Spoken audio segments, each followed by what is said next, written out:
Lisaponge.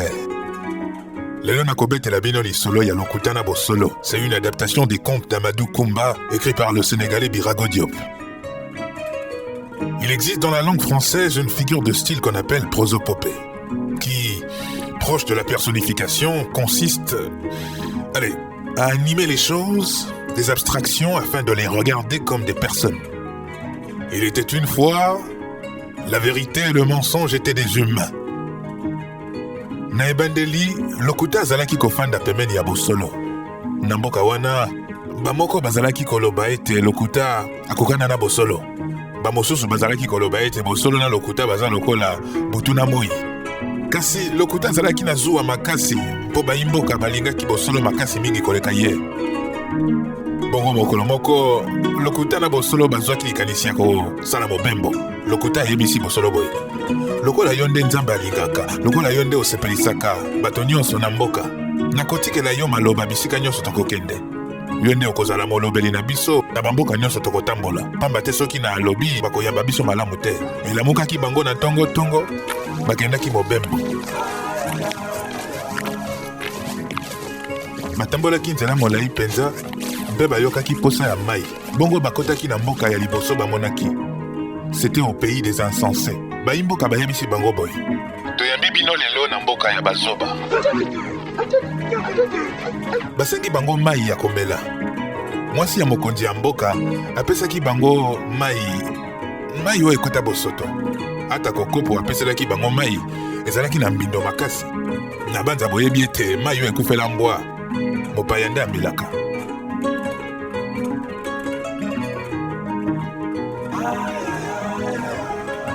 Lokutana Bosolo basepelaki na lolenge bayambelaki bango te.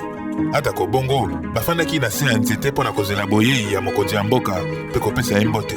Na nsima ya mwa ntango mokonzi ya mboka ayaki eutaki ye bilanga na nzala mpe moi. Asengaki bapesa ye bilei mpo alia elongo na bapaya na ye. Kasi mwasi ya mokonzi ya mboka ayolaki mobali na ye ete bilei ezali te. Mokonzi ya mboka asikaki makasi mpe atuni na bapaya na ye Lokutana Bosolo. Boyebisa ngai bino bato ya mayele. Mwasi ya boye oyo ayebi koyamba bapaya te, oyo ayebi kokaba te, nde mwasi malamu abongi mpo na mokonzi. Lokuta ndenge bayokanaki afandi kimia. Bosolo azwi maloba mpe ayebisi mokonzi. Oyo mwasi mabe mpo ayebi koyamba bapaya te, ayebi ata komemia nkumu monene lokola yo te. Tango mwasi ya mokonzi ya mboka ayokaki eyano wana ya Bosolo, asikaki makasi mpe apesi mitindo na bambolombolo ya nkumu babenga na bapaya wana. Soki te yende akozonga epo baboti na ye. Mokonzi ya mboka ya bazoba ayokaki pasi na motema. Ata ko amonaki ete mwasi na ye azalaki motema mabe, abenganaki bapaya na ye Lokutana Bosolo. Au pays des insensés. L'insensé n'aime pas la vérité, car il ne peut la comprendre. Moto ya boigna Amitunaka ye moko bantina ya bambeba na ye. Mais l'insensé demande la cause de ses fautes aux autres. Cette femme est l'image d'un peuple qui ne sait pas tirer les leçons de l'histoire, qui ne connaît pas ses priorités. Un peuple qui ne sait pas lire le temps. Nzela Lokuta silikaki makasi mpe atuni Bosolo. Avais-tu vraiment besoin de dire aussi crûment les choses à la femme du roi? Lokutana Bosolo kobaki na mobembo na bango.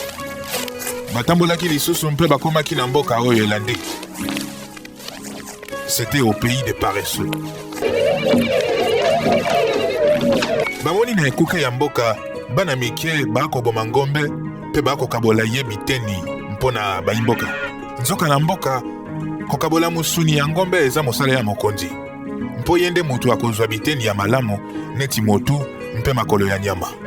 Tango mokonzi ya mboka wana amoni Lokutana Bosolo ayebisi bango boye. Toyambi bino na mboka ya bagoigoi, ngande mokonzi ya mboka. Lokuta afandi kimia kasi Bosolo ndenge bayokanaki alobi. Kolandisama oyo tomoni yo te moto ozali mokonzi ya mboka. Eza bana oyo nde baza kokamba mboka. Maloba wana epesaki mokonzi ya mboka kanda makasi po ayokaki soni. Nde bongo abenganaki bango. Le paresseux n'aime pas la vérité, car elle le sort de son confort. La paresse marche si lentement que la pauvreté la rattrape. Ici, c'est l'image d'un peuple dirigé par des enfants aux apparences d'adultes. Ce sont ceux qui sont à la tête du pays sans avoir acquis la maturité des grandes responsabilités. Nanzela Lokuta yebisi Bosolo boye. soki natiki yo olobaka bisika nyonso tokokende tokozanga esika ya kolala. Kobanda sikoyo nakobanda koyanola soki batuni biso mituna, pamba te bato bakosepela na yo penza te. Bongo bakotaki na mboka mosusu. C'était le village des ignorants. Kuna bakotaki bato bakolela mpe bakoganga. Mosolo atuni bango, mpo nini bato bakolela? Bayebisi bango ete mokonzi ya mboka akufelaki mwasi na ye ya liboso. Nkumu alingaki mwasi wana mingi.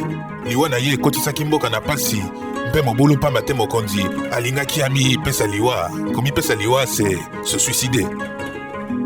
Lokuta alobi boye. Boyebisa mokonzi ete nga mopaya naza na makoki ya kosekwisa bawei. Bongo baimboka bayambaki Lokuta na bosolo na limemia nyonso. Bapesaki bango mai mpe bilia na esika ya kolala. Je rappelle qu'à cause de la vérité, le mensonge et son compagnon n'ont été reçus ni au pays des insensés, ni au pays des paresseux. Et pour la première fois, ils sont reçus avec honneur au pays des ignorants grâce au mensonge. Ndenge butu esi ekotaki, mokonzi ya mboka atini maloba, bapemisa Lokuta na bosolo esika bazalaki. Bongo lobi nango na tongo, bakokende longo na Lilita kosekwisa mwasi na ye. Lobi nango, mokonzi abengisi Lokuta na bosolo. Kasi Lokuta yebisi bosolo boye. Yo tikala awa na ndako, nga na kosolola nga moko na mokonzi. Lokuta yebi koloba. Ayebi kopesa yo ntango nyonso oyo lingi. Pe ayebi kobosanisa yo ya malamu esengeli pona yo. Mokonzi atuni Lokuta boye. Mpona oyo kosala esengeli nafuta yo boni. Ici un quinoa dira aux en combien. C'est ce que fut la réponse d'ailleurs du mensonge. Mokonzi ayebisi ye nakopesa yo moko na zomi ya oyo nyonso naza nango, c'est-à-dire la dîme de tout ce que je possède. Lokuta yanoli boye.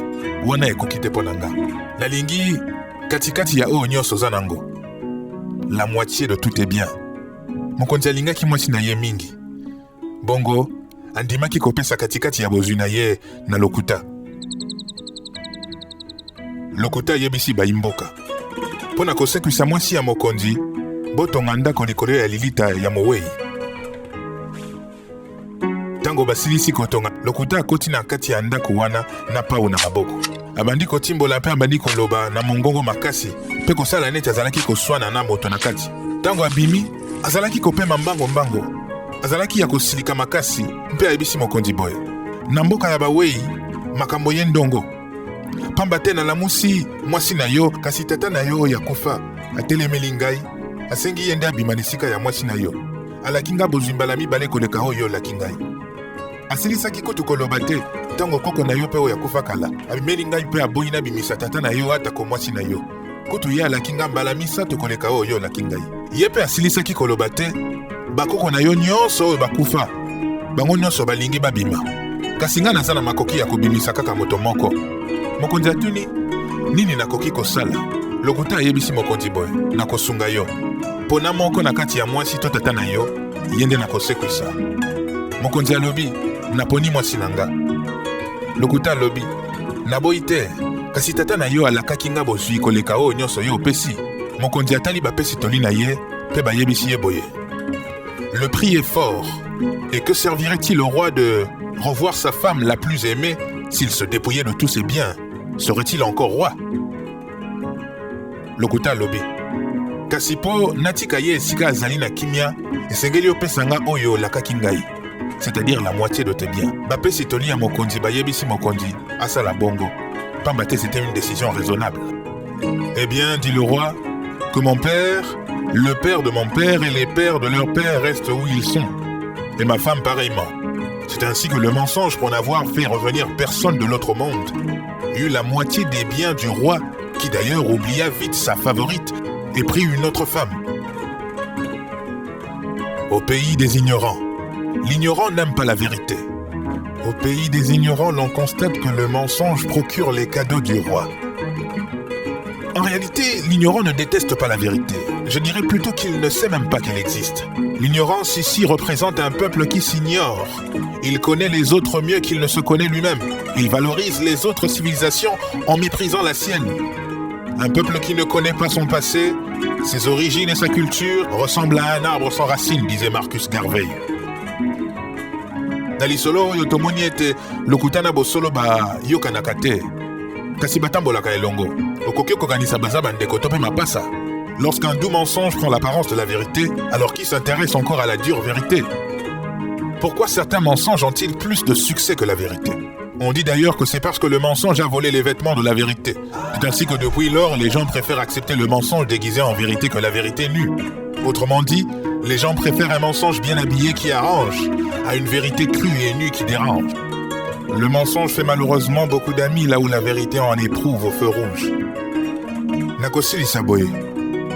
Pour ne pas faire couler le navire de l'humanité, nous devons fondamentalement mener un combat idéologique contre les insensés qui abrutissent et tordent la compréhension des peuples. Ensuite, lutter contre les paresseux qui asphyxient l'esprit du travail en éteignant les lampes du mérite. Et enfin, relever les ignorants qui se vautrent dans l'obscurantisme et gardent ainsi la masse populaire dans les ténèbres.